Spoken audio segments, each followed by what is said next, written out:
लग्नाधिपेन संयुक्ते योग कारक समझते स्वच्छ स्वक्षेत्र के केंद्रे दाये साल लाभ राशिगे। तो मित्रों, बृहद पराशर होरा शास्त्र में महर्षि पराशर जो है 58वें अध्याय के 64वें श्लोक में कहते हैं कि यदि आपकी कुंडली के अनुसार आपके ऊपर शनिदेव की महादशा में राहु की अंतरदशा आ जाए और ऐसे राहु देवता आपकी जन्म कुंडली में कहीं योग कारक ग्रहों के साथ में बैठे हुए हो या उच्चगत हो या फिर स्वक्षेत्री हो या केंद्रगत हो या दशानाथ से एकादश में भी बैठे हुए हो तो दशा के आरंभ में पहले सुख धन लाभ एवं अनेकों प्रकार की जमीन जायदाद घर प्रॉपर्टी आदि का लाभ करवाते हैं। तो मित्रों, यहाँ पे सोचना यह है कि केंद्रे स्वक्षेत्रगे और स्वच्छ ये जो दो बातें महर्षि पराशर ने कही है, तो यहाँ पे राहु देवता का अपना घर कौन सा माना जाता है?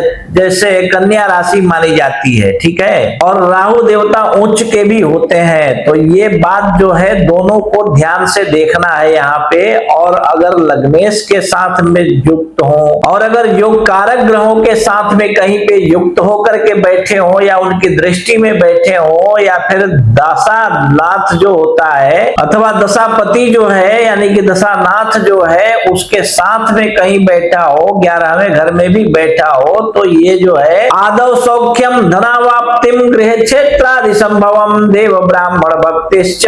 तीर्थयात्रादिकम लभेत। शुरुआती काल में बहुत ज्यादा धन लाभ करवाते हैं, घर प्रॉपर्टी जमीन जायदाद आदि सबका लाभ करवाते हैं, चौपाए पशुओं का लाभ करवाते हैं और आजकल 4 पहियों वाले वाहनों की भी व्यवस्था कर देते हैं। आजकल के हिसाब से देखें तो देवताओं में भक्ति बढ़ जाती है, गुरुओं का सम्मान करने लगते हैं, ब्राह्मणों की पूजा करने लगते हैं ऐसे समय में आप, और जिसके वजह से अनेकों प्रकार के तीर्थ यात्राओं में भ्रमण का भी सुअवसर आपको प्राप्त होता है। तीर्थ यात्राओं में जाते हैं जहां से आपको बहुत सारे पुण्य की प्राप्ति करवाने वाले कर्म वहां पे किए जाते हैं आपके द्वारा। और 66वें श्लोक में कहते हैं कि चतुष्पाद लाभ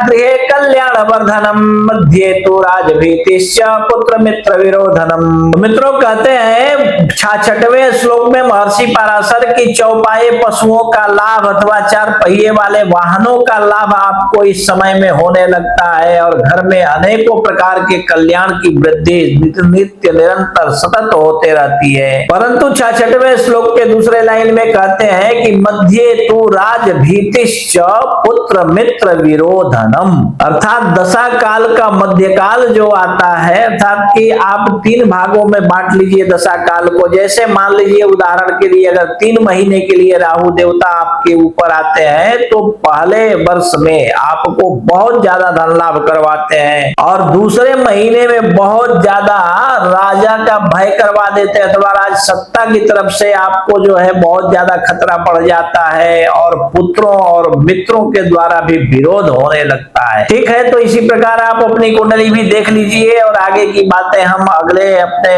आख्यान में वर्णन करेंगे। तब तक आप अपनी कुंडली स्वयं से देख लीजिए और स्वयं की कुंडली स्वयं से अगर आप नहीं देख पा रहे हैं तो आप अपनी कुंडली किसी कुशल श्रेष्ठ अनुभवी विद्वान ज्योतिषी को दिखाइए और कोई श्रेष्ठ विद्वान यदि आपको आपके आजू बाजू में न मिले, उपलब्ध ना हो, तो आप अपनी कुंडली हमें भी दिखा सकते हैं। आप देश विदेश कहीं भी रहते हो, हमारे व्हाट्सएप पे मैसेज कीजिए कि हमको अपॉइंटमेंट लेना है, गुरुजी से बात करना है, तो फिर आपका अपॉइंटमेंट जैसे ही कंफर्म हो जाएगा हम आपके साथ में आपकी कुंडली देखते हुए आपके साथ में फोन पर ही एक एक बात विस्तार पूर्वक डिस्कस करके आपको समझाकर बता देंगे। ठीक है।